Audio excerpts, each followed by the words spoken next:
Hello everyone, I am Anuj. I am preparing for banking exam. Let's do it together. आज हम RRB clerk के लिए एक live mock test देने वाले हैं। ये मॉक टेस्ट नंबर 2 रहेगा। इससे पहले का एक मैंने मॉक टेस्ट चैनल पर डाल रखा है, आप लोग चाहो तो उसे चेकआउट कर सकते हो। यहाँ पे हम लोग 45 मिनट्स के अंदर 80 क्वेश्चंस करने का ट्राई करेंगे और ये आरआरबी क्लर्क 2022 के लिए इंपॉर्टेंट रहेगा। फुल मॉक टेस्ट रहेगा, रीजनिंग प्लस मैथ दोनों आएगा इसमें, ठीक है। और ये 8 अगस्त 2021 का मेमोरी बेस्ड मॉक टेस्ट है जो आपको टेक्स्ट बुक के वेबसाइट पे या फिर ऐप पे मिल जाएगा, ठीक। आप लोग वहाँ से जाके भी इसे अटेम्प्ट कर सकते हो, फ्री मॉक टेस्ट है, ठीक है। तो हम लोग उस टेस्ट को स्टार्ट करते हैं। राइट हैंड साइड पे आपको स्क्रीन पे दिखता रहेगा पूरा टेस्ट। तो मॉक टेस्ट स्टार्ट होते ही सबसे पहले हम लोग इनक्वालिटी या स्लॉक्स जो भी पहले आएगा वो करेंगे। तो इनक्वालिटी आ गया, इसको सबसे पहले हम लोग कर लेते हैं। आप लोगों को पता है यही रूटीन रहता है मेरा और यही मेरी स्ट्रैटेजी भी यही रहती है। रीजनिंग का पेपर जब भी आता है पहले कि इनक्वालिटी स्लॉक्स जो वन वर्ड वाले क्वेश्चन होते हैं उनको सबसे पहले करेंगे हम लोग। ब्लड रिलेशन हो गया जिसमें डिस्टेंस एंड डायरेक्शन आता है तो उसको सबसे पहले करा जाएगा। और इनक्वालिटी को मैं आपको सजेस्ट करूँगा कि आप लोग स्क्रीन पे ही सॉल्व करना सीख लो, ठीक है। मैं भी स्क्रीन पे ही सॉल्व करता हूँ, काफ़ी स्पीड तेज़ हो जाती है। काफ़ी वजह पूछते हैं कि सर हमारे 50 to 55 या 60 के बीच में अटैम्प्ट हो रहे हैं और इतने ही मार्क्स आ रहे हैं हमारे, क्या करें कि 70+ मार्क्स आ जाएं। तो वो यही होता है कि आपकी अप्रोच चेंज करनी पड़ेगी आपको। मैं क्वेश्चंस कैसे कर रहा हूँ आप देख सकते हो, आप लोग कैसे कर रहे हो, थोड़ा सा डिफरेंस होगा उसमें, है ना। यहाँ पे सिलॉक्स में आ गए हैं। सिलॉक्स में मेन चीज़ डायग्राम होता है तो वही बनाना ले रहे हैं हम। और सिलॉक्स में भी 80% क्वेश्चन वहीं पे सॉल्व हो जाता है अगर आपने डायग्राम एकदम करेक्ट बनाया हो। उसके बाद 20% आपको कंक्लूजन चेक करने में लगता है, बस और कुछ नहीं है ना। और इसका अगर बेसिक सीखना है तो आपको मैंने इसका बेसिक सिखा रखा है, बेसिक टू एडवांस लेवल तक। जिसको भी नहीं आता है सिलॉक्स या फिर कुछ भी कन्फ्यूजन होता है तो मैंने उसमें सब बता रखा है। डिस्क्रिप्शन बॉक्स में आपको उसका लिंक मिल जाएगा, आप लोग चाहो तो उसको भी एक बार जाके चेक कर सकते हो। बहुत पहले मैंने वीडियो बनाई थी लेकिन सारे रूल तो वही हैं, मैं उन्हीं रूल्स को फॉलो कर रहा हूँ। अगर किसी को जानना है कि मैं कैसे बनाता हूँ तो मैं वैसे ही करके बनाता हूँ जैसे मैंने सिखा रखा है, ठीक। आप लोग उसे जाके चेकआउट कर सकते हो। तो मेन चीज़ होती है अप्रोच। आप देख सकते हो अभी यहाँ पे 2-3 मिनट हुआ है एग्ज़ाम स्टार्ट करते ही और हमारा जो सिलॉक्स है और जो इनक्वालिटी वो मैंने कंप्लीट बना लिया है। वो यही अप्रोच आपको 70+ ले जाएगी, तो यही आपको चेंज करना पड़ेगा आपको। और मैं सारे क्वेश्चन देख सकते हो कि जो बहुत ही मिनिमम होता है कि उतना ही लिखना पड़े जिससे जितने से क्वेश्चन सॉल्व हो जाए, बस मैं उतना ही लिखता हूँ, है ना। कुछ भी फालतू मतलब जो होता है वो नहीं लिखता हूँ मैं। तो मेरा एक रूल है, अगर आपको प्री के लिए अगर स्पीड्स में आपको मॉक टेस्ट सॉल्व करना है तो मेरा एक रूल है जो कहता है कि read fast and right less, है ना। तो मतलब जल्दी जल्दी पढ़ो और कम कम लिखो, ठीक है।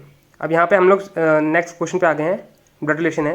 अब आप देख सकते हो ब्लड रिलेशन को मैं कैसे बना रहा हूँ। मैंने लाइन पढ़ी और मैंने ब्लड रिलेशन बनाना चालू कर दिया क्योंकि 3 लाइन का है, इसमें आपको ज़्यादा पॉसिबिलिटी इसमें बनती है नहीं, 2-3 बनेंगी वो हम साइड साइड में बना लेंगे। और जल्दी जल्दी मैंने देख सकते हो मैं बनाना स्टार्ट कर दिया है। और जब मैं बनाना स्टार्ट करता हूँ तो मैं इसका ध्यान रखता हूँ कि किसका बेटा बोल रखा है या फिर बेटी बोल रखा है, किसका डॉटर इन लॉ बोल रखा है। अगर डॉटर इन लॉ है तो मतलब उसका पति तो होगा ही होगा, है ना। तो ये चीज़ आपको माइंड में रखनी है, ऐसे करके बन जाती है पजल हमारी। देख सकते हो 30 सेकंड के अंदर ये पजल बन गई है यहाँ पे।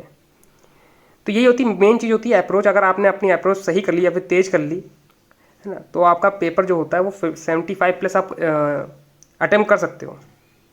अगर आपकी एक्यूरेसी सही है तो 75+ मार्क्स भी आते हैं, नॉर्मलाइजेशन में मार्क्स इंक्रीज हो जाते हैं। हम डायरेक्ट पजल पे स्विच हो गए। पजल सामने आ गई है, 7 लोग बैठे हैं बिल्डिंग में। 7th फ्लोर सबसे ऊपर है, 1st फ्लोर सबसे नीचे है। हमने जल्दी से जल्दी स्ट्रक्चर बना लिया है। बोल रखा है उसने ए सबसे ऊपर नहीं बैठेगा तो ए को हमने क्रॉस कर दिया है। उसने फिर बोल रखा है B lives immediately below F, तो बी को जस्ट बिलो एफ मैंने ऐसे करके मार्क कर दिया है। फिर C live on even number floor and 3 people live between C and F, ठीक। तो सी और एफ के बीच में हमने 3 लोग बैठा दिए हैं। और क्या बोल रखा है number of person between F and D is equal to number of person between D and C. तो डी जो है एफ और सी के बीच में आएगा, ठीक। मोर देन 4 पर्सन बोल रखा है ई और जी के बीच में, है ना। तो ई और जी सबसे लास्ट और सबसे टॉप मोस्ट ऐसा हो सकता है। B list one of the floor below G, ठीक। अभी ऐसा कोई भी स्टेटमेंट नहीं दे रखी है जो हम डायरेक्ट पुट कर सकें, ठीक। तो हमने सारे नोट्स यहाँ लिख लिए हैं। अब मैं एक एक करके पुट करूँगा, ठीक, कि किससे आंसर निकल आए। तो अभी मैंने एफ को ऊपर रखा है, 2nd फ्लोर पर रखा है और फिर ऐसा करके निकालने का ट्राई कर रहा हूँ एक एक करके। अब इसमें ये हो सकता है कि एक आपकी पॉसिबिलिटी बन भी सकती हो, नहीं भी बन सकती हो, क्या पता एक ही पॉसिबिलिटी मेरा हो जाए या फिर मुझे एक और पॉसिबिलिटी अलग से बनानी पड़े। ये आपको ट्राई करना पड़ेगा, ठीक। इसका कोई रूल नहीं है कि हाँ हम 1st फ्लोर से ही स्टार्ट करें, उस पर कुछ ना किसी को रखें। जब आप पजल पढ़ोगे ना और जब आपकी प्रैक्टिस इनफ हो जाएगी तो आपको पता चल जाएगा कि हाँ कौन सी पोजीशन पे क्या किसको रखना है। अभी मैं सी को देखकर, सी जो इवन नंबर पोजीशन पे है, सी को देखकर मैं उसे जज कर रहा था कि कहाँ रखना चाहिए एफ को, है ना। तो सी की पोजीशन आप जानते हो 6 4 2, बस ये 3 पोजीशन है, इसी के हिसाब से मैं उसे एडजस्ट कर रहा था। तो मैंने सी को सबसे नीचे से स्टार्ट करा, क्योंकि सी के नीचे भी कुछ लोग आने हैं, है ना। तो आप ऐसे करके भी पजल को स्टार्ट कर सकते हो। अगर कोई भी सॉलिड स्टेटमेंट नहीं दे रखी है पजल में, तो ऐसा कोई रूल नहीं है कि हम लोग फर्स्ट फ्लोर से स्टार्ट करें या फिर सेकंड फ्लोर से स्टार्ट करें, वो आप पे है ना। ये आपको खुद सोचना पड़ेगा, अपना जो सोच का दायरा है वो बढ़ाना पड़ेगा। इस हिसाब से आप देखो तो पजल बन जाएगी आपकी, है ना। और जिस पॉइंट से ज़्यादा पॉइंट कनेक्टेड होते हैं उस पॉइंट को लेकर चला करो आप। ये एक 1 वर्ड वाला क्वेश्चन आ गया, इसको कर लेते हैं जल्दी। इसमें आपको फॉरवर्ड और बैकवर्ड काउंट करना है, नंबर पहले दे रखा है तो बहुत ईजी हो जाएगा आपके लिए, ठीक है। तो इसे जल्दी जल्दी हम लोग काउंट कर लेते हैं। अब यहीं पे कोई भी वर्ड दे रखा होता है, या फिर एलिफेंट या फिर टाइगर, कुछ भी दे रखा होता, तो उसमें हम लोग सबसे उसकी प्लेस वैल्यू लिखते, फिर उसको काउंट करते, ठीक है। तो वो थोड़ा लेंथ हो जाता है। नंबर दे रखा है तो ये सबसे ईजी वाला होता है, इससे जल्दी जल्दी हो भी जाता है, तो हमने मार्क कर दिया है। फिर नेक्स्ट क्वेश्चन पे चलते हैं। यहाँ पे इसमें फिर से आ गया 7 बॉक्स रखे हैं स्टैक में, तो इसको भी कर लेते हैं जल्दी से। देख सकते हैं 6 मिनट हुआ है, अभी 17 क्वेश्चन हो चुके हैं हमारे, और 2 पजल हमारी बनने वाली हैं। एक पजल बन चुकी है, अब ये पजल बना लेते हैं वापस से। तो 2 स्टैक वाले क्वेश्चन आ गए हैं, ये मुझे सबसे ईजी रखते हैं क्वेश्चन। जो फ्लोर वाले होते हैं, जो स्टैक वाले क्वेश्चन होते हैं, सबसे ईजी वाले क्वेश्चन होते हैं मेरे हिसाब से, मैं अपना बता रहा हूँ, ठीक। सबके हिसाब से अलग अलग हो सकता है, किसी को सर्कल अच्छा लग सकता है, किसी को रेक्टेंगल वाला जो पजल आता है वो ज़्यादा अच्छा लग सकता है, प्रेफर कर सकता है। मैं इसको सबसे पहले प्रेफर इसी को करता हूँ। अगर आ जाता है एग्जाम में, अगर मैंने देख लिया है तो मैं इसको पहले अटेम्प्ट करने का ट्राई करता हूँ। फिर से हम लोग नोट डाउन करेंगे। मैं अभी भी बता दूं, जब तक मेरे पास कोई भी सॉलिड पॉइंट आता नहीं है मैं पजल में पुट नहीं करता हूं। अगर सॉलिड पॉइंट आ जाता है मैं उसे डायरेक्ट पजल में पुट कर देता हूं। अब सॉलिड पॉइंट क्या हो सकता है कि ए सबसे टॉप मोस्ट फ्लोर पे बैठा है, या फिर ए इवन नंबर पोजीशन पे बैठा है, ऐसे करके होते हैं सॉलिड पॉइंट, वो आपको पता है, ठीक। अभी भी कोई पॉइंट आया नहीं था, इसलिए मैंने साइड नोट्स बनाए हैं। अब उसको मैं एक एक करके पुट कर रहा हूँ पजल के अंदर। अब बहुत लोगों के माइंड में आएगा कि आपने सी को सबसे नीचे क्यों रख दिया है, आपने सी से स्टार्ट क्यों कर दिया है ना, सी को फर्स्ट फ्लोर पर क्यों रख दिया है, सी मतलब और भी पॉसिबिलिटी बन सकती थी। तो मैंने ऐसा इसलिए करा है कि जो वो पॉइंट्स दे रखे थे उसमें सारे पॉइंट्स में सी को नीचे ही कहा गया है, सी को जी के नीचे कहा गया है, ठीक है। और जो जी है वो बी के नीचे है, बी और जी के बीच में 2 फ्लोर का गैप है। तो आप मतलब ऐसे करके पॉसिबिलिटी से स्टार्ट कर सकते हो। आप सी को जो आप सेकंड फ्लोर पे भी रख सकते हो, वहाँ से भी पजल को स्टार्ट कर सकते हो बनाना। लेकिन यही है ना कि कहाँ से आपने स्टार्ट करा। अब मैंने बॉटम से स्टार्ट करा, वहाँ से पजल बन गई, तो ये तो अच्छी बात है ना। अब ऐसे करके मतलब जब पजल पढ़ा करो तो उसमें पजल के जो पॉइंट्स हैं उसको खाली नोट डाउन मत करा करो, दिमाग में सोचते रहा करो कि हाँ जब ये तो इसने बोल दिया है सी जो है वो ए के भी नीचे है, बी के भी नीचे है, डी के भी नीचे है, सभी के नीचे है वो तो, है ना। तो ऐसे करके आप माइंड लगाया करो। बी और जी के बीच में 2 का गैप दे रखा है, जी के ऊपर सी तो आएगा ही नहीं, आएगा ही नहीं। बी को अगर 7th फ्लोर पर रखेंगे 2 छोड़ के, तब भी जो जी है वो 4th फ्लोर पे आ जाएगा, तो 4th से नीचे 3 फ्लोर बचते हैं, वहाँ पे सी कहीं ना कहीं पुट होगा। तो आप ऐसे करके समझ सकते हो। ये सब पढ़ते पढ़ते आपको दिमाग में आ जाना चाहिए, यहीं से आपकी अप्रोच चेंज होती है ना। अब यहाँ पे आप थोड़ा सा मतलब कंपैरिजन करा करो कि आप पॉसिबिलिटी बना रहे हो कि नहीं बना रहे हो, और मैं क्या कर रहा हूँ। ज़रूरी नहीं कि पॉसिबिलिटी ना ही बने, मे भी बन सकती है, लेकिन ये सब कुछ डिपेंड करता है। अब इस क्वेश्चन पे आ गए हैं। इस क्वेश्चन में क्या बोल रखा है, डिस्टेंस एंड डायरेक्शन का क्वेश्चन है। इसको हम जल्दी जल्दी बना लेते हैं। आप देख सकते हो मैं बना रहा हूँ यहाँ पे A 6 to the north of B, तो जल्दी जल्दी मैंने सारे पॉइंट लिख लिए हैं। अब ये मुझे क्यों आता है जल्दी बनाना, यहाँ पे आप देख सकते हो कि मैं 1 या 1.5 मिनट के अंदर बना दूंगा। वो इसलिए क्योंकि मुझे हाँ डायरेक्शन का सेंस है। अब अगर जो बिगनर है उन्हें नहीं पता होता है, जो हम लोग ऊपर मानते हैं up north, bottom south, right side को ईस्ट और लेफ्ट साइड को वेस्ट, ऐसे करके आप पेज पे कहीं कॉर्नर पर बना लिया करो, अगर आपको मतलब याद करने में प्रॉब्लम होती है तो। अब मैंने इतनी प्रैक्टिस कर ली तो मुझे पता चलता है कि कहाँ पे है कहाँ पे नहीं है ना। तो वो कंप्लीट हो गया। हम लोग थर्ड पजल पे आ गए हैं, उसको बना लेते हैं जल्दी से। अब पजल पढ़ते ही मैं समझ जाता हूँ इसमें क्या बोल रखा है। इसने बोल रखा 8 लोग बैठे हैं, PQRSTU, इसे पढ़ने की जरूरत नहीं है आपको, है ना। यहाँ पे टाइम वेस्ट मत करो। देखा 8 place sitting in a circle, ऐसे करके पढ़ता हूँ मैं, ठीक। फेसिंग टुवर्ड द सेंटर, यहाँ तक पढ़ा मैंने, तुरंत डायग्राम स्ट्रक्चर बना लिया। उसके बाद आ जाते हैं तुरंत पजल पे। क्या बोल रखा है, 2 person sit between P and Q, you sit immediate right of Q, ठीक। अब यहीं पे स्टॉप। अब यहीं से हमारी पजल बनना स्टार्ट हो जाती है, क्योंकि Q के इमीडिएट राइट में U बैठा है और 2 छोड़ के P बैठा है, तो 2 पॉसिबिलिटी बन जाती हैं। आप देख सकते हो मैंने 2 डायग्राम बना लिए हैं दोनों पॉसिबिलिटी के साथ साथ, ठीक। तो आप ऐसे ही करके जो अप्रोच है अपनी चेंज कर सकते हो। अब मैं यहाँ पे पूरी पजल की नोट्स नहीं बनाता फिर रखता, और यहाँ तक आप देख सकते हो पजल पूरी बन भी चुकी है ना। ये इसीलिए बन गई है कि स्पीड आपको, है ना, रीड फास्ट राइट लेस। आप देख सकते हो इसमें मैंने ज़्यादा पॉइंट लिखे भी नहीं है, पॉइंट लिखने की जरूरत ही नहीं पड़ी क्योंकि मैंने दोनों पॉसिबिलिटी बना दी हैं। अब कोई भी पॉइंट होगा वो पॉसिबिलिटी में ही आएगा। तो यहाँ पे मेरी पजल बन चुकी है। अब जल्दी जल्दी हम लोग ऑप्शन पे टिक कर देते हैं, फिर आगे बढ़ते हैं। अब ये वाला क्वेश्चन आ गया, इसको भी जल्दी से जल्दी अटेम्प्ट कर लेते हैं हम लोग। क्या बोल रखा है इसमें? इसमें एक वर्ड दे रखा है, फिर उसके जो जितने भी अल्फ़ाबेट हैं उनको आप अल्फ़ाबेटिक ऑर्डर में अरेंज करो, और फिर देखो कि कौन सा जो प्लेस है वो सेम है और कौन सा चेंज हुआ है। अनचेंज वाला आपको बताना है, जो प्लेस मतलब चेंज नहीं हुआ है। तो बी आप देख सकते हो, बी पहले भी आ गया है, तो बी चेंज नहीं हुआ है। बाकी सब हम लोग चेक कर लेते हैं। तो मैं आपको यही बताने की कोशिश कर रहा हूँ कि आप लोग इतनी प्रैक्टिस कर लो घर में बैठ के मॉक टेस्ट देने की, तो क्वेश्चन पढ़ते ही आपके दिमाग में आ जाना चाहिए कि उसने क्या पूछा है हमसे। ठीक, हम लोग लास्ट क्वेश्चन पे आ गए हैं इस पर, इसको भी जल्दी से कर लेते हैं। आप देख सकते हो यहाँ पे करीबन 12 मिनट हुआ है मेरे पास, और यहाँ पे हमने सारा रीजनिंग का मॉक टेस्ट पूरा, मतलब रीजनिंग का जितना पोर्शन था हमने पूरा सॉल्व कर लिया है। अब जितना टाइम बचेगा हम लोग मैथ में दे सकते हैं आराम से। ठीक है, तो हम लोग इसको सॉल्व कर लेते हैं जल्दी से। ये एक अल्फा न्यूमेरिक प्लस सिंबल वाली सीरीज़ होती है। इसको मैं रिकमेंड करता हूँ कि आप पजल के सबसे लास्ट में इसको करा करो, क्योंकि इसमें गलती होने के चांसेस सबसे ज़्यादा होते हैं। माइनर सी मिस्टेक हो जाती है और ये गलत हो जाता है, और बहुत ध्यान से करा करो। चाहे इसमें आपको 45 सेकंड लगे, 30 सेकंड लगे, या फिर 1 मिनट तक लगे, लेकिन एक क्वेश्चन को बहुत ध्यान से करना है, इन क्वेश्चनों को। ठीक, क्योंकि आप नहीं चाहोगे कि आपके आरआरबी क्लर्क में एक भी क्वेश्चन गलत हो जाए, फिर आपकी मतलब कट ऑफ से नीचे हो जाए मार्क्स। ये आप नहीं चाहोगे बिल्कुल। ठीक है, तो आप बिल्कुल टाइम लेके इसको करो। और जो ऐसे क्वेश्चन होते हैं इसमें बस यही पूछा जाएगा कि ये बताओ इसमें से 4 सिमिलर कौन सा है, एक कौन सा अलग है, अलग वाला आपको बताना है। ठीक, लेफ्ट साइड से राइट साइड से आपको काउंट करके बताना है ना। सिंबल से पहले आपको ये फॉलो हो रहा है, वॉवल के बाद ये फॉलो हो रहा है, बस ये सब बताना होता है। तो ये सब चीज़ें आप माइंड में पहले से ही लेके चलो ना, कि वो पूछेगा ही है।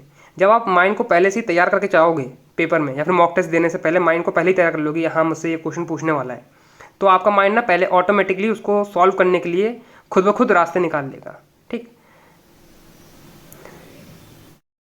और ये एक मेमोरी बेस्ड पेपर है जो पिछले साल हुआ था अगस्त में, तो उसका एक मेमोरी बेस्ड पेपर है। तो ये memory based paper real mock test के जो कंपैरिजन में होता है वो इजी ही होता है, ज़्यादा कठिन नहीं होता है।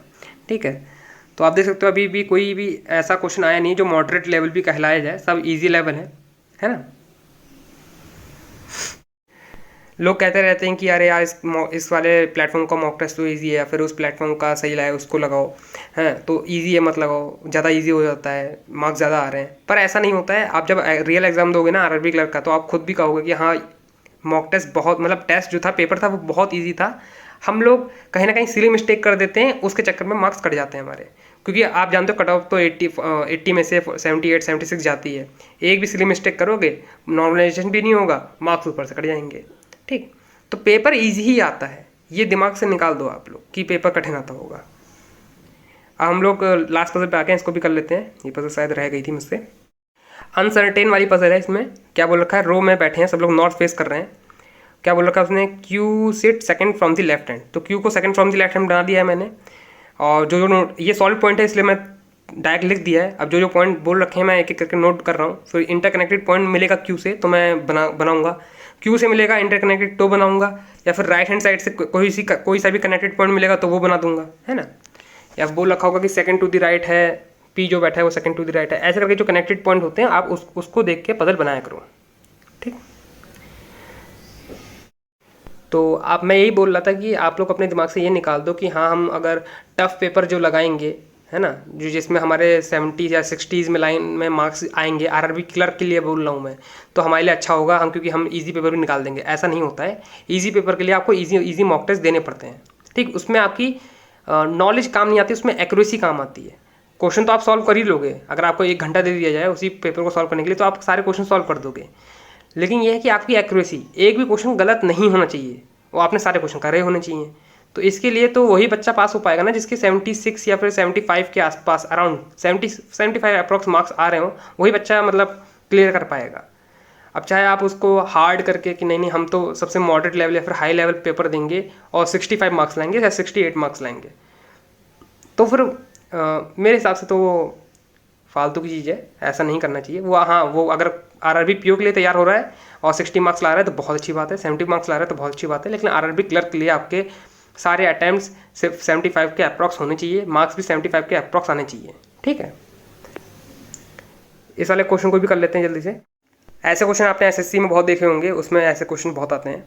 इसमें ये एफ का उल्टा है, ई के बाद आई के बाद जे आता है, सी डी देख सकते हो ना, हर चीज़ का जो अपोजिट दे रखा है वो है, और वो भी क्रॉस में। तो मतलब देखते ही समझ में आ रहा था, तो वैसे करके हम लोग जल्दी से जल्दी बना लेते हैं ये। इसमें क्या हो सकता है, इसमें +2 हो सकता है, ई एफ जी हो सकता है कोड, एफ का कोड जी हो सकता है, जे के, आई का कोड के हो सकता है ना, एम का कोड ओ हो सकता है, ऐसे करके होता है। तो अलग अलग होता है, हर पैटर्न आपको सीखना पड़ेगा, ये सब प्रैक्टिस से आता है। तो ये तो क्वेश्चन जो होता है ये एसएससी में मैंने बहुत बार देखा है, कभी कभार बैंकिंग में भी आ जाता है, ऐसी बात नहीं है जो बैंकिंग में ना आए, बैंकिंग में भी आते हैं ऐसे क्वेश्चन, आप देख सकते हो। तो यहाँ पे हमारा कुछ करीबन 16 मिनट हो गया है, 16-17 मिनट हो गया है, और हमने रीजनिंग पूरी कंप्लीट कर ली है। हम लोग पूरा जो पोर्शन है हम लोग मैथ पे शिफ्ट हो गए हैं। अब इसको जल्दी जल्दी कर लेते हैं। और मैथ में भी स्ट्रैटेजी यही रहेगी हमारी कि सबसे पहले सिंप्लीफिकेशन, जो अगर आगे सामने पड़ जाता है तो, फिर क्वाड्रेटिक, फिर नंबर सीरीज, फिर डीआई, लास्ट में अर्थमेटिक करेंगे, ठीक। यही पैटर्न रहेगा हमारा। सिंप्लीफिकेशन में आप लोग देख सकते हो कि आपको बॉड मास का रूल लगाना पड़ेगा, मल्टीप्लाई बोल रखा तो मल्टीप्लाई करना पड़ेगा, तो मैं मल्टीप्लाई यहाँ कर रहा हूँ, एकदम बेसिक मेथड से कर रहा हूँ, 4th 5th वाले बच्चे जैसे करते हैं वैसे ही कर रहा हूँ, क्योंकि ऐसे ही करी जाती है और मैं ऐसे ही कर पाता हूँ, ठीक है। काफ़ी शॉर्टकट वाले तरीके भी हैं मल्टीप्लाई करने के, लेकिन कॉन्फिडेंस इसी से आता है आप, ठीक। चाहे कितनी भी ट्रिक बता दे कोई यूट्यूब पे, या फिर कितने भी टीचर बताते रहते हैं ना, है ना, ट्रिक बताते रहते हैं कि नहीं ऐसे करके ऐसे कर लो, मल्टीप्लाई कर लो, बहुत तेज़ हो जाएगी मल्टीप्लाई। लेकिन जब आपके पास पेन होगा, कॉपी होगा ना, तो वही 3rd और 4th वाले का मल्टीप्लिकेशन आता है। हर किसी में अप्लाई नहीं होता है, मैं इसी अभी लिए बता रहा हूँ, है ना। बस इसी रीज़न के लिए मैं रीजनिंग को पहले अटेम्प्ट करता हूँ, उसको ट्राई करता हूँ कि 20 मिनट के अप्रॉक्स उसे सॉल्व कर लूँ, ताकि 25 पूरा मिनट मेरे को मैथ करने को मिल जाए। क्योंकि इसमें कैलकुलेशन जो आप देख सकते हो कि काफ़ी टाइम लगता है उसे कैलकुलेट करने में, चीज़ें मल्टीप्लाई या फिर डिवाइड करने में, इसलिए मुझे टाइम चाहिए होता है। अब कुछ चीज़ें होती हैं, आपको पता होगा कि 56 है डिवाइड बाई 4 है, 14 है, तो क्या आएगा आंसर, है ना, 4 टाइम आएगा। तो ये चीज़ आपको समझनी पड़ेंगी। इसमें बोल रखा है 729 डिवाइड बाई 27, तो आपको पता है 27 पूरा कट जाएगा 27 टाइम में, 23 × 5 115, ये सब आपको मतलब याद हो जाएगा, जब आप कैलकुलेशन करते रहोगे तो याद हो जाएगा। इसका सबसे अच्छा तरीका यही है कि आप लोग जो 100 क्वेश्चन की PDF जो आती है, कि कहीं से भी PDF आप डाउनलोड कर सकते हो, टेलीग्राम ग्रुप में बहुत सारे PDF आपको मिल जाएंगी, या फिर गूगल से भी डाउनलोड कर लो, 100 क्वेश्चन सिंप्लीफिकेशन के, और उसको 20 मिनट लगाओ, आप टाइमर लगाओ और 20 मिनट के अंदर सारे क्वेश्चन सॉल्व कर डालो। अगर आपने ये कर लिया तो आपका मतलब माइंड एकदम डेवलप हो जाएगा कि हमको क्या मल्टीप्लाई करना है, क्या डिवाइड करना है, चीज़ें आसान करने के लिए क्या करना है, ठीक। 2 मल्टीप्लिकेशन दे रखे हैं, 2 मल्टीप्लिकेशन के नीचे डिवाइड दे रखा है, तो मल्टीप्लाई थोड़ा करेगा कोई इंसान, पहले वो काटेगा, जो कट सकता है वो काटेगा, फिर मल्टीप्लाई करेगा। तो ये होती कुछ चीज़ें, अप्रोच आपको चेंज करनी पड़ेंगी, तभी आपकी स्पीड तेज होगी। तो हम लोग नंबर सीरीज़ पे आ गए हैं, और नंबर सीरीज़ का तो यही रूल है कि मैं तो डिफरेंस लेके चलता हूँ, जितना डिफरेंस रहेगा उसी हिसाब से मैं आंसर निकालने का ट्राई करता हूँ। तो 17 - 3 14 का डिफरेंस, फिर 17 - 45 कितने का डिफरेंस, 28 का डिफरेंस, है ना, 28 फिर कितना 42 का डिफरेंस, तो आपको 56 ऐड करना पड़ेगा, 14 की टेबल चल रही है, तो ये सब आपको दिख जाएगा। और नंबर सीरीज़ में ज़्यादा मुश्किल होता नहीं है, अगर मिसिंग नंबर सीरीज आ जाती है तो ज़्यादा मुश्किल नहीं होता है। रॉन्ग में तो मुझे भी प्रॉब्लम हो जाती है कई बार, इसलिए कह सकता हूँ मैं। यहाँ पे डिफरेंस देखते हो, यहाँ पे भी डिफरेंस बन रहा है 4, फिर 4 5 7 10, है ना, फिर डबल डिफरेंस, अच्छा यहाँ पे डबल डिफरेंस बन रहा है, ठीक, क्योंकि 1 2 3 4 चलेगा, 4 5 का डिफरेंस 1, देख सकते हो। मैं नीचे नोट कर रहा हूँ, आप रफ वर्क देख सकते हो मैं कैसे करता हूँ यहाँ पे। तो इन मॉक टेस्ट का देने का मोटिव भी यही है कि आप लोग को दिखा दिया जाए कि पेपर को सॉल्व कैसे करते हैं। अगर मॉक टेस्ट ऐसा लगा रहे हैं यहाँ पे, तो रियल एग्जाम में भी ऐसे ही लगाते हैं। आपको भी ऐसे करके A4 साइज़ के पेपर दे दी जाएंगे, पेन आपको खुद अपना लेके जाना पड़ेगा, वहाँ पेन नहीं मिलता है, और कहीं कहीं मिल जाता है, वो तो सेंटर पर डिपेंड करता है। और क्वेश्चन को ऐसे ही सॉल्व करता हूँ मैं वहाँ पे भी, और यहाँ अगर मैं यहाँ सॉल्व कर रहा हूँ तो मैं ऐसे ही सॉल्व करता हूँ, मतलब रियल एग्जाम आपको इंटरफेस दिख जाएगा यहाँ पे, लैपटॉप को छोड़ के, है ना। लैपटॉप नहीं है यहाँ पे, मोबाइल है, क्योंकि उससे मुझे आसानी पड़ जाती है। ये सब आपको दिखाने के लिए है, नहीं तो लैपटॉप में भी सॉल्व कर सकते हैं, ऐसी कोई बात नहीं है, पर उसके लिए सेटअप नहीं है मेरे पास। ठीक, तो अब हम लोग अर्थमेटिक तो अभी करेंगे नहीं, शिफ्ट हो जाते हैं। तो ये इजी क्वेश्चन आ जाएंगे तो ज़रूर कर लेंगे अर्थमेटिक के, ऐसी कोई बात नहीं है, मना ही नहीं है करने के लिए। तो ये टाइम एंड वर्क का जो इजी क्वेश्चन होते हैं उसको हम जल्दी जल्दी कर लेते हैं, अटेम्प्ट कर लेते हैं, देखते हैं क्या आंसर आता है। तो आप देख सकते हो 2-3 टॉपिक हैं आपके अर्थमेटिक में, आप उन्हें करके जा सकते हो। पार्टनरशिप हो गया, टाइम एंड वर्क हो गया, परसेंटेज हो गया, रेशियो हो गया, इन सब क्वेश्चन को आप करके जा सकते हो। ऐसी इसी के क्वेश्चन 1-1 मार्क्स के तो जरूर आते हैं, इन्हीं का वेटेज होता है। 10 मार्क्स का आपका आता है अर्थमेटिक। 10 से ज़्यादा क्लर्क में तो मैंने कभी देखा नहीं है, मॉक में भी नहीं देखा, वैसे तो पेपर में भी नहीं देखा था मैंने। ठीक है, तो आप लोग इन क्वेश्चन को सॉल्व करके जा सकते हो। ये क्वेश्चन आ गया है कि उसकी पर्सन की इनकम इतनी है, उसने इतना सेव करा, इतना सेव करा, इतना सेव करा, मतलब कुछ परसेंटेज में सेव करा, फिर रिमेनिंग जो उसके पास सेविंग बची वो इतनी है, तो आपको बताओ। तो रिमेनिंग पर जो परसेंट बच गया होगा, परसेंट बच गया होगा, उसी की वैल्यू उसकी एक्चुअल वैल्यू होगी, उससे आप निकाल सकते हो कुछ भी। इस क्वेश्चन को जल्दी जल्दी कर लेते हैं। क्या बोल रखा है, एक अमाउंट डिवाइड करा गया है ए बी सी के बीच में, 4-5-7 उसका रेशियो है, और जो ए और बी का जो अमाउंट है वो 1000 ज़्यादा है सी से। तो ए और बी 9 7 से कितना ज़्यादा, 2 ज़्यादा है, तो 2 की वैल्यू 1000, 1 की वैल्यू 500। अब 500 से आप कुछ भी निकाल सकते हो, टोटल वैल्यू निकाल सकते हो, किसी का मतलब डिफरेंस निकाल सकते हो, किसी का प्लस निकाल सकते हो, कुछ भी निकाल सकते हो। मतलब एक बार एक रेशियो की वैल्यू आ जाए, रियल वैल्यू आ जाए, फिर आप कुछ भी निकाल सकते हो उससे, है ना। तो ऐसे करके आपको क्वेश्चन करके जाने पड़ेंगे, पहले से ही रेडी होना पड़ेगा इन क्वेश्चन के लिए। अब इस क्वेश्चन में बोल रखा है कॉस्ट प्राइस है आर्टिकल की 20% बढ़ा दी है उसने मार्केट प्राइस से। सॉरी, यहाँ बोलने में गलती हो गई है, जो उसका कॉस्ट प्राइस है वो मार्केट प्राइस का 70% है। ठीक है, तो ऐसे करके बोल रखा है उसने। फिर जो गेन बोल रखा है आफ्टर अलाउंग डिस्काउंट ऑफ 9%, तो 9% 100 में से गया 81 बचा, 81 और 70 के बीच में कितना बचा, 21। तो 21 70 का कितना परसेंट है, आपको वो ये बताना है, आपको प्रॉफिट बताना है कितना हुआ है। ठीक है, तो आप देख सकते हो ऐसे करके क्वेश्चन को करा जाएगा। यहाँ पे वापस से सिंप्लीफिकेशन वाले क्वेश्चन आ गए हैं, सिंप्लीफिकेशन हो गया, अप्रॉक्स हो गया, ये आ सकते हैं आपके क्वेश्चन, है ना। 15 मार्क्स का ऐसा वेटेज आ सकता है इसका, 15 से 10 मार्क्स का। अब कुछ पक्का नहीं है, मतलब शिफ्ट अलग अलग होते हैं, 3 या 4 शिफ्ट में पेपर होते हैं, उसके बाद अलग अलग डेट में पेपर होते हैं, तो बहुत सारे पेपर बनाए जाते हैं, इसीलिए नॉर्मलाइजेशन करा जाता है, ताकि एक साथ नॉर्मलाइजेशन हो पाए। किसी का हार्ड शिफ्ट आया हो तो उसको मार्क्स थोड़े बढ़ के मिल जाए, किसी का ईजी शिफ्ट आया तो उसको थोड़ा मार्क घट के मिल जाए, ऐसा भी हो सकता है। ठीक है, क्योंकि इसका पीछे का लॉजिक किसी को पता नहीं है, नॉर्मलाइजेशन होता कैसे है, तो कुछ कह नहीं सकते इसमें, सबकी अपनी अपनी राय होती है।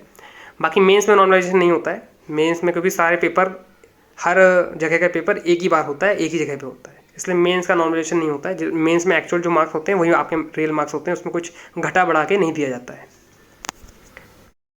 अब यहाँ पे आपको रूट, प्लस माइनस, ये सब आपको आना चाहिए।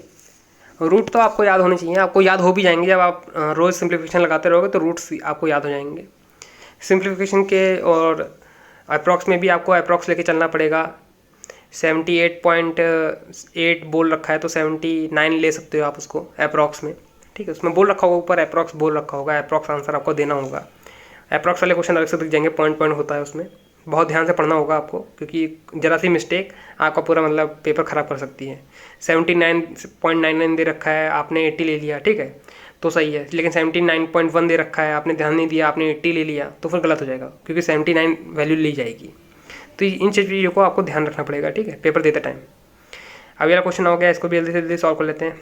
अब इसका मैं ये नहीं करता हूँ कि 3 का क्यूब करूँगा, 4 का क्यूब करूँगा। मैं क्या करता हूँ, आप देख सकते हो रफ वर्क में मैं सारे मतलब 3 3 3 4 4 4 ऐसा करके लिख लेता हूँ, जो कट रहा है उसे काटूंगा, फिर आंसर निकालूंगा।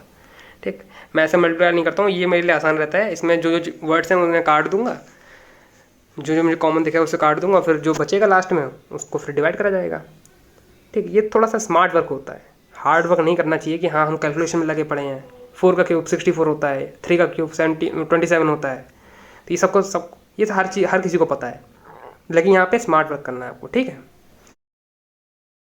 और कॉपी पेन लेके आप लोग बैठ जाया करो और सामने आपके क्वेश्चन शो हो रहा है उसको लगाना स्टार्ट कर दिया करो। साथ साथ मेरा सॉल्यूशन देख सकते हो कि मेरी अप्रोच कैसी है, आपकी अप्रोच कैसी है, डिफरेंस कहाँ है आपके और मेरे अप्रोच में। ठीक है, इससे आप लोग पता लगा सकते हो कि स्पीड में कहाँ लैग आ रहा है ना। अब कुछ लोगों की कैलकुलेशन मुझसे तेज़ भी हो सकती है, तो मैं उनकी बात तो अभी नहीं कर रहा हूँ, लेकिन जिनको चाहिए कि हाँ सर हम कैलकुलेशन कैसे तेज़ करें, हमारे अटैम्प्ट तो 60 में जाते हैं, 70 में कैसे लेके आएँ, तो यही होता है अप्रोच। अगर आप चेंज कर देते हो तो पूरा मतलब खेल बदल जाता है वो। बाकी मल्टीप्लिकेशन, डिवाइड और फ्रैक्शन वैल्यू, परसेंट की जो फ्रैक्शन वैल्यू होती है वो आपको पता होनी चाहिए। 10% होता है 1/10, है ना।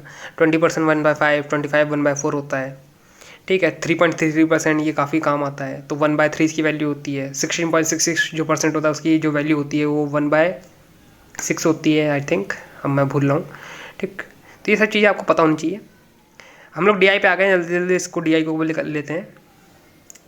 और DI में आपको यहाँ पे अच्छा खासा डेटा शो हो रहा है, तो इसकी कोई मैं कट करके फ़ोटो यहाँ लगाऊंगा नहीं। आप यहाँ से इसका स्क्रीनशॉट ले सकते हो और यहाँ पे स्क्रीनशॉट ले लो और फिर अपना आराम से क्वेश्चन को ट्राई करते रहो, ठीक।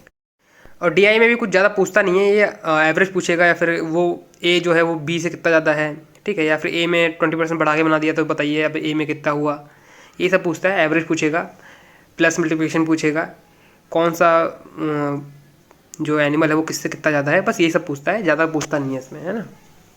तो आप अपना माइंडसेट ऐसे ही लेके चला करो। ज़्यादा कॉम्प्लिकेट लेके चलोगे तो फिर वो ज़्यादा कॉम्प्लेक्स हो जाएगा, फिर आपका माइंड भी सोच नहीं पाएगा उस हिसाब से। पहले से उसको ट्रेन करके चलोगे कि हाँ सामने को DI आने वाली है, अब तुमको करना है, ठीक है, चाहे वो कैसी DI हो। और DI में क्या बार ग्राफ दे रखा है, ठीक। बार ग्राफ में आपको डेटा पहले ही दे रखा होगा, डेटा नहीं दे रखा होगा तो डेटा के पास तक बार ग्राफ लेके गया होगा। आप अंदाज़ा लगा सकते हो यहाँ पे क्या है, 250 के ऊपर है, 300 के नीचे है, बीच में दिख रहा है, तो क्या हो सकता है इसमें, 275 हो सकता है, ठीक है, ठीक है ना। 25-25 का गैप पे है यहाँ पे, तो ऐसे ऐसे करके आप अंदाज़ा लगा सकते हो। ये सब आपको पता होना चाहिए, ठीक है। इतनी प्रैक्टिस कर लो कि आपको देखती समझ में आ जाना चाहिए कि कितने का गैप है। यहाँ पे 275 A है, B जो है वो 350 है, C है 200, D कितना है 225 है, E कितना है, ये कितना है 325 है। तो ये सब जो देख सकते हो, मैं मतलब देख के बता सकता हूँ ओरली। ये सब आपको भी आना चाहिए, ठीक। आपको मतलब दिखना चाहिए सब जो मुझे दिख रहा है यहाँ पे। बाकी इसमें रेशो वेशो पूछ रखे होते हैं, आप रेशो कैलकुलेट कर सकते हो। यही सब पूछेगा वो, रेशो पूछेगा, परसेंटेज पूछेगा, एवरेज पूछेगा, और कितना परसेंट ज़्यादा है कितना परसेंट कम है, ये बस यही सब पूछता है DI में, जो क्लर्क की DI होती है। बाकी मेंस वाली अभी बिल्कुल बात नहीं कर रहा हूँ, क्लर्क का पेपर चल रहा है इसलिए क्लर्क की बात कर रहा हूँ मैं, ठीक है। आप लोग भी सॉल्व करते रहो।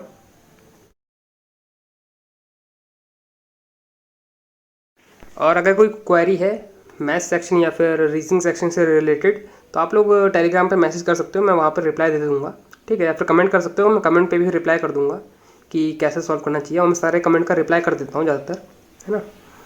तो जितना हो सकता है मेरे अपनी तरफ से, तो मैं उतनी कोशिश कर देता हूँ कि आपके सारे कमेंट के रिप्लाई कर दूँ और सही तरीका आपको बता सकूँ कि कैसे चीज़ों को सॉल्व करी जा सकती है या फिर कहाँ से सीखा जा सकता है। सारे सोर्स बता देता हूँ, नहीं तो आपको डिस्क्रिप्शन में लिंक तो मिल जाएंगे आपको हर चीज़ के, ठीक है। एक बार डिस्क्रिप्शन बॉक्स खोल के देख लोगे तो वहाँ पे सारी चीज़ें लिखी हैं, लिंक भी वहाँ पे दे रखे होते हैं कि कहाँ से मैं मॉक टेस्ट प्रैक्टिस कर रहा हूँ, या फिर इस मॉक टेस्ट का लिंक आपको कहाँ मिल जाएगा, वो सब डिस्क्रिप्शन बॉक्स में दे रखा होगा, आप लोग उसको एक बार चेकआउट कर सकते हो। बाकी अगर आपको हाई लेवल की पजल सॉल्व करनी है तो मैंने उसकी भी जो वीडियो है वो यहाँ पे डिस्क्रिप्शन बॉक्स में दे रखी होंगी। मेंस लेवल की मैं पजल सॉल्व करी थी SBI PO की, वहाँ पे मैंने पूरी पर्टिकुलर वीडियो बना रखा है कि पजल को सॉल्व कैसे करा जाता है, उसका स्ट्रक्चर कैसे बनाया जाता है, तो वो मैंने बता रखा है सब कुछ। आप उसको एक बार जाके देख सकते हो अगर आपको मेंस लेवल की तैयारी करनी है तो, ठीक है। और टाइप्स ऑफ पजल बता रखा है। कुछ लोगों ने पूछा था कि टाइप्स ऑफ पजल्स सर कितने टाइप की होती हैं, प्री में कैसे कैसे पजल आती हैं, वो सब मैंने बता रखा है। आप लोग चाहो तो उसका भी डिस्क्रिप्शन बॉक्स में लिंक मिल जाएगा, नहीं तो आपने वीडियो देखी होगी, टाइप्स ऑफ पजल नाम से है, आप उसको सर्च कर सकते हो और उसको एक बार देख सकते हो कि आपको एक मतलब रफली अंदाज़ा मिल जाएगा। उसमें मैंने स्ट्रक्चर बनाना भी बता दिया है कि पॉसिबिलिटी वाले स्ट्रक्चर भी कैसे बनेंगे, और बिल्डिंग वाला डायग्राम कैसे बनता है, या फिर मैट जो मंथ वाला होता है वो कैसे बनता है, मैंने सब बता रखा है उसमें, ठीक है। एक बार आप जाकर उसे भी चेकआउट कर सकते हो, ठीक। हम इस पे टेबलर DI पे आ गए हैं, इसमें सारा डेटा दे रखा है, बस हमको फाइंड करना है। Number of books collected by C in November 105, how much more than less than number of book collected by B इन जुलाई। तो 105 और 100 के बीच का जो डिफरेंस है वो 5 है, और ऑप्शन में ऐसा कहीं दे नहीं रखा है, इसलिए थोड़ा सा मुझे कन्फ्यूजन हो रहा है, क्योंकि इसने कहीं बोल नहीं रखा है कि हंड्रेड्स में है कि लाख में है, कितने में है, ये सब नहीं बोल रखा है। तो अभी मैंने उसको स्किप कर दिया, उसे बाद में अटेंड करेंगे हम लोग। तो आपको ये सब अंदाज़ा होना चाहिए कि किस क्वेश्चन को कब स्किप करना है। आपने पढ़ लिया उसे क्वेश्चन को अच्छी तरह पढ़ लिया है, बार बार पढ़ लोगे तो क्वेश्चन जो चेंज होना है कि नहीं है, ठीक। क्या पता आपको उस टाइम पे माइंड में आपको उस क्वेश्चन का आंसर नहीं आ रहा हो, लेकिन बाद में आ जाता है, ठीक है। मैंने कई बार देखा है, एक क्वेश्चन को आपने शुरुआत में देखा नहीं हुआ, सॉल्व नहीं हुआ, उसको छोड़ दो, और सबसे लास्ट में करा आपने तो उसका एकदम करेक्ट आंसर निकल आया है, ठीक है। तो स्किप करना आपको आना चाहिए क्वेश्चन को, ये आपको माइंड में रखना है। और ईगो पे किसी क्वेश्चन को नहीं लेना है कि हाँ मुझे पता है यहाँ पे जितने भी लोग देख रहे हैं उनको सबको पजल बनाना जरूर आता ही होगा, है ना। सर्कल की पजल होती है, क्योंकि पजल में सबसे ज़्यादा डिफिकल्टी होती है। मैंने देखा है, नोटिस करा है लोगों को कि पजल में क्या करते हैं कि पजल नहीं बन रही तब भी उसमें लगे हुए हैं कि नहीं बनाएंगे क्योंकि हमसे नहीं बन रही है। 5 मिनट हो गया है, ठीक है, 6 मिनट हो गया, तब भी लगे हुए हैं। इससे क्या होता है, टाइम वेस्ट होता है। हाँ, ये बात अलग है कि आप सबसे लास्ट में कर रहे हो, वही क्वेश्चन बचा है तो उसमें टाइम वेस्ट करो चाहे कुछ भी करो, वो तो आपको करना ही है। लेकिन बीच क्वेश्चन, जब बीच पेपर है तो उस क्वेश्चन को स्किप कर दिया करो, उस क्वेश्चन को सबसे लास्ट में करा करो, ठीक। पढ़ लिया है आपने अच्छी तरह तो आपका वो टाइम वेस्ट नहीं जाएगा, वो इन्वेस्टेड ही है, क्योंकि आपने पढ़ लिया, पॉइंट्स को दोबारा नहीं पढ़ना पड़ेगा। क्योंकि मैंने भी अपने आप को कई बार देखा है, जब पजल फंस जाती है मैंने पढ़ लिया होते हैं पॉइंट्स और सबसे लास्ट में आके बनाता हूँ और बन जाता है वो, ठीक है। तो आप लोग भी ऐसा करके ट्राई करा करो, ईगो पे मत लिया करो उसी क्वेश्चन को, ठीक है। बाकी क्वेश्चंस तो आपको दिख रहे हैं और पूरी टैबलेट यहाँ पे DI दिख रही होगी आपको, कुछ ना कुछ भी मिस नहीं है यहाँ पे। और इस क्वेश्चन में भी आप थोड़ा सा मुझे कन्फ्यूजन हो गया था, क्योंकि बोल रखा है इसने एक ही बुक्स को आपको काउंट करना है और उसका एवरेज बताना है। और बोल रखा है कि सितंबर को काउंट नहीं करना है और नवंबर को काउंट नहीं करना है। तो मतलब 86, 90 और 66 को काउंट करके उसका एवरेज निकालना है। और जो एवरेज आ रहा था वो इन ऑप्शन से नहीं था और इसका आंसर नन ऑफ दीज ही था। अब कभी कभी डाउट हो जाता है कि नन ऑफ दीज भी आंसर हो सकते हैं क्या, तो ऐसा होता है। और रियल एग्जाम में भी ऐसा होता है कि 2-3 आंसर आपके नन ऑफ दीज भी हो सकते हैं एक एग्जाम में, है ना। एक शिफ्ट में आता ही आता है। तो बहुत ध्यान से उन क्वेश्चन को चेक करना, कहीं ऐसा ना हो कि आंसर सही में रियल में दे रखा हो, आपने नन ऑफ दीज मार्क कर दिया हो। अभी 80 के करीब आंसर आ रहा है इसका, लेकिन 80 के करीब यहाँ पे कोई ऑप्शन दे ही नहीं रखा है, तो इसलिए मैंने उसे छोड़ दिया। इसे बाद में अटेंड करेंगे। अभी जो अब मेरा अर्थमेटिक वाले क्वेश्चन बच गए हैं उनको अटेंड कर लेते हैं, फिर हम लोग सबमिट करेंगे क्वेश्चन पेपर को, ठीक है। अब ये मेंसुरेशन का क्वेश्चन आ गया। इसमें बोल रखा है जो स्क्वायर है उसका जो एरिया है वो रेक्टेंगल के इक्वल है, और जो रेक्टेंगल की लेंथ है वो स्क्वायर की साइड से 8 सेंटीमीटर ज़्यादा है, और जो रेक्टेंगल की ब्रेथ है वो स्क्वायर की साइड से 6 सेंटीमीटर कम है। तो आप देख सकते हो मैंने ऐसा करके बना लिया। अब इस क्वेश्चन को मैं बेसिक से सॉल्व नहीं करता हूँ कि हाँ भाई बेसिक लगाएंगे सॉल्व करेंगे, मैं इसको क्वेश्चन करता हूँ अंदाजे से solve, hit and try method, ठीक है। अब मैं कोई ऐसी वैल्यू लूँगा, ठीक, बीच में जो वैल्यू आएगी उसका स्क्वायर करूँगा, और जो लास्ट में जो यहाँ पे 6 माइनस करने के बाद 8 माइनस करने का जो वैल्यू लूँगा उनका स्क्वायर करूँगा, मल्टीप्लाई करूँगा। अगर दोनों मल्टीप्लाई इक्वल आ रहे हैं सामने सामने तो मतलब चीज़ें सही हैं, अगर नहीं आ रहे हैं तो फिर उसे चेंज कर दूँगा। तो देख सकते हो मैंने 20 से स्टार्ट कर दिया है, और 20 में मतलब 8 प्लस, 20 में मतलब 6 माइनस, बाकी देख रहे हैं 24 में 8 प्लस और 24 में 6 माइनस, तो ये 24 वाला बन गया है, ठीक है। तो ये आप जिस समझ सकते हो तुक्का समझ सकते हो, लेकिन मैं ऐसे ही करता हूँ। मैं तो हिट एंड ट्राई करता हूँ। अगर किसी को नहीं आता है हिट एंड ट्राई मेथड से सॉल्व करना तो रिकमेंड बिल्कुल नहीं करता हूँ मैं ऐसा करने को, क्योंकि इसकी एक्यूरेसी बिल्कुल नहीं होती है, इन क्वेश्चन की एक्यूरेसी बिल्कुल नहीं होती है, और कोई कंफर्म नहीं होता है कि इन क्वेश्चन के आंसर निकल पाए।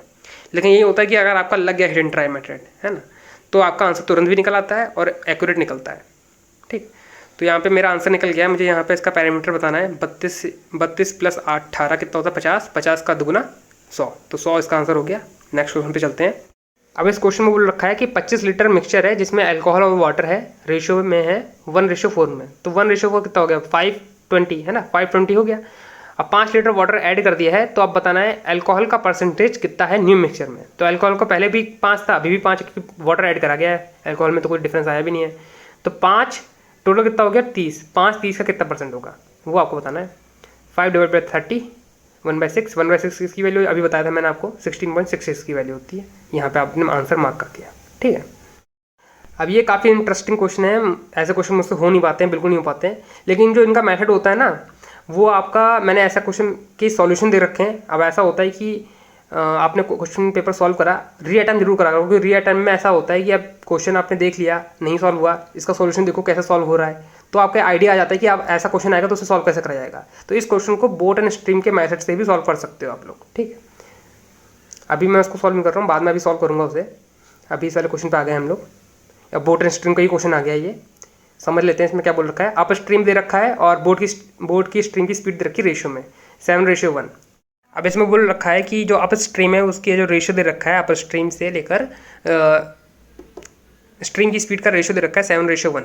स्ट्रीम 1 है तो मतलब अप स्ट्रीम कैसा आता है, बोट माइनस स्ट्रीम, स्ट्रीम तो 1 ही है, तो मतलब 8 में से 1 माइनस करा तभी तो 7 आया, तो मतलब 8 हो गई है बोट की स्पीड, ठीक है।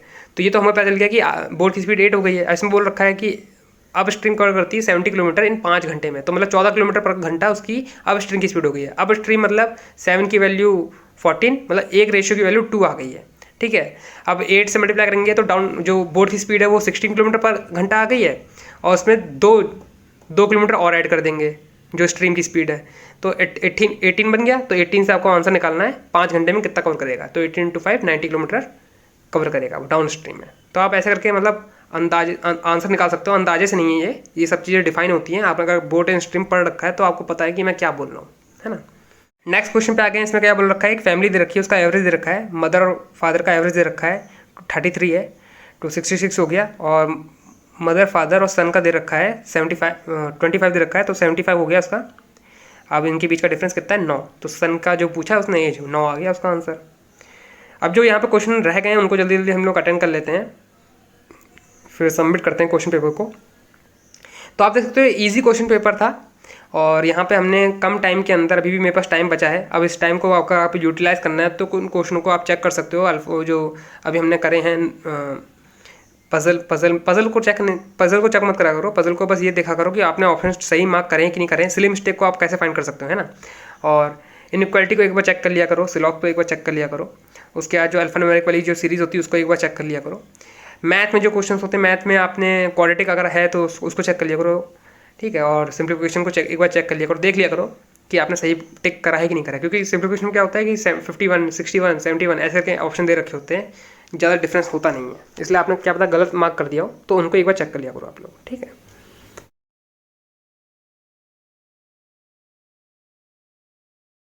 अब नेक्स्ट क्वेश्चन पे आ गए हैं। इस क्वेश्चन में क्या बोल रखा है कि 2 इक्वल इंस्टॉलमेंट उसने कर रखी है अलग अलग स्कीम में, और उनके जो इन्वेस्टमेंट से जो उनका इंटरेस्ट आएगा उसका अमाउंट दे रखा है 96 रुपीज़। तो इसको कैसे करेंगे हम लोग। पहला बोल रखा है उसने 8% पे 2 साल के लिए लगाया है, और 3 साल के लिए लगाया, मतलब 8% उसने 2 साल के लिए लगाया, 3 साल के लिए लगाया, तो 16 और 24 हो गया। इन दोनों का डिफरेंस कितना आया है, 8% की वैल्यू 96, और 100% की वैल्यू आपको यहाँ से मिल जाएगी, ठीक है। इसने बोल रखा था सम ऑफ 2, मतलब दोनों का बताना साथ में। अगर अलग अलग पूछा होता तो 600 हो जाता है ना। तो ऐसे करके आप निकाल सकते हो, इससे डायरेक्ट निकालना होता है, इससे ये SI का कॉन्सेप्ट होता है ये। नेक्स्ट क्वेश्चन आ गया है। अब ये वाला क्वेश्चन जो मैंने बता रखा था, इसको बोट एंड स्ट्रिंग के मेथड से सॉल्व करेंगे, तो उसको यहीं पे सॉल्व करने वाले हैं हम लोग। क्या बोल रखा है उसने कि मतलब टोटल डिस्टेंस अपॉन स्पीड जो दे रखी है 5 किलोमीटर -8, मतलब total distance x upon speed is equal to 12 + 15 minutes, ठीक है। क्योंकि एक बार वो 12 मिनट लेट पहुंच रहा है, एक बार वो 15 मिनट पहले पहुंच रहा है, तो इन दोनों के जो बीच का डिफरेंस होगा वही तो उनकी दूरी होगी, है ना। जो टाइम का डिफरेंस होगा वही उनकी दूरी होगी। अगर वो इन दोनों के बीच के टाइम से आ जाए 27 मिनट अगर वो चले सही रफ्तार से, तो वो अपनी दूरी पे टाइम टू टाइम पहुंच जाएगा। तो आप ऐसे करके निकाल सकते हो इसे। ये बोट एंड स्ट्रीम का मेथड होता है, फॉर्मूला होता है, डिस्टेंस अपॉन वही होता है ना, downstream upon speed minus upstream upon speed is equal to total time आ जाता है। तो वही टोटल टाइम है, ये दे रखा है यहाँ पे। तो इसको कन्वर्ट कर लेते हैं। मिनट को आपको आवर में कन्वर्ट करना है तो 60 से डिवाइड करना पड़ेगा। अभी मैं 60 से मल्टीप्लाई कर रहा तो वो सेकंड में हो जाता है, लेकिन यहाँ पे जो चीज़ें दे रखी हैं वो किलोमीटर में दे रखी हैं, तो हमें किलोमीटर में कन्वर्ट करना है। अब यहाँ पे एक चीज़ और कर सकते हो आप लोग, एक्स की जगह वैल्यू रख सकते हो यहाँ पे हिट एंड ट्राई मेथड से, पर यहाँ पे मैंने डायरेक्ट निकाल दिया क्योंकि स्मॉल मतलब सिंप्लीफिकेशन था, जल्दी से जल्दी हो जाता है, इससे ज़्यादा मैंने इसमें दिमाग नहीं लगाया। अभी लास्ट क्वेश्चन है, इसको तो मैं नहीं कर पाऊंगा क्योंकि मैंने अभी ट्राई कर लिया है, इसको मैं नहीं कर पाऊंगा यहाँ पे। तो अभी हम लोग यहीं पे टेस्ट को सबमिट कर देते हैं। तो आप देख सकते हो यहाँ पे मैंने 39 मिनट हो गया है पूरे कंप्लीट, और यहाँ पे मेरा पूरा कंप्लीट टेस्ट हो चुका है। अभी 5 मिनट बचे हैं मेरे पास, 5 मिनट में और क्वेश्चन हो सकते हैं अगर होते तो। अभी स्लाइटली थोड़ा सा इजी पेपर था इस लेवल के हिसाब से, RRB क्लर्क के हिसाब से, क्योंकि ये मेमोरी बेस्ड पेपर है। वो लोग जैसा जैसा बच्चा बताता है उस हिसाब से पेपर बना देते हैं, ठीक है। अब 5 मिनट बचा है, तो आपको इसको यूटिलाइज कैसे करना है वो मैं आपको बता देता हूँ। आप लोग सिंप्लीफिकेशन एक बार रीचेक कर सकते हो, और अल्फान्यूमेरिक सीरीज जो पजल में थी उसको एक बार रीचेक कर सकते हो। क्वाड्रेटिक अगर होती तो उसको एक बार रीचेक कर सकते हो कि साइन सही तो है, अगर आपने क्वेश्चन ऊपर नीचे कहीं मार्क ना कर दिया हो। क्योंकि सिंप्लीफिकेशन में ये होता है कि 61, 41, 51 ऐसे करके क्वेश्चन मतलब ऑप्शन दे रखे होते हैं, कहीं ऊपर नीचे आपने मार्क ना कर दिया हो। पजल को आप मत चेक करा करो, पजल के ऑप्शंस को चेक कर लिया करो कि आपने सही मार्क कराया कि नहीं कराया है ना। क्योंकि यही होती है सिली मिस्टेक आप लोग करते हो, मुझसे भी होती हैं कि second to the right, second to the left, ऐसे करके मार्क हो जाता है। ये चीज़ें आपको नहीं करनी, अवॉइड करना है। तो अगर आपके पास टाइम बचता है लास्ट में 3 मिनट 2 मिनट अगर बचता है तो इन सब चीज़ों को आप चेक कर सकते हो, ठीक है। तो अभी हम इस पेपर को सबमिट करते हैं, और ऐसे मॉक टेस्ट मैं और भी देता रहता हूँ, आप लोग देख सकते हो, चाहो तो चैनल पे वीडियो पड़ी हैं बहुत सारी, ठीक है। तो अभी इसको सबमिट करते हैं, और 80 क्वेश्चन कर सकते थे हम लोग, लेकिन 79 ही करें। एक क्वेश्चन मैं अभी यहाँ छोड़ रहा हूँ क्योंकि मुझसे ये अभी हो नहीं पा रहा है, मैंने ट्राई भी कर लिया था। तो अभी सबमिट करते हैं, देखते कितने मार्क्स आए हैं। तो 79 मार्क्स ही आए हैं 100% एक्यूरेसी के साथ। 172 रैंक है, देख सकते हैं, 99 परसेंटाइल है। तो सही मार्क्स है, ये एकदम सही एक्यूरेट मार्क्स है। लेकिन थोड़ा स्लाइटली इजी पेपर था, लेकिन बस यही देखा जाएगा यहाँ पे एक्यूरेसी सही है कि नहीं है। तो एक्यूरेसी 100% है, मुझे वही चाहिए था। और आप जो ये क्वेश्चन मैं नहीं कर पाया उसका आंसर देख सकते हो, 1 आंसर आया है, ठीक है।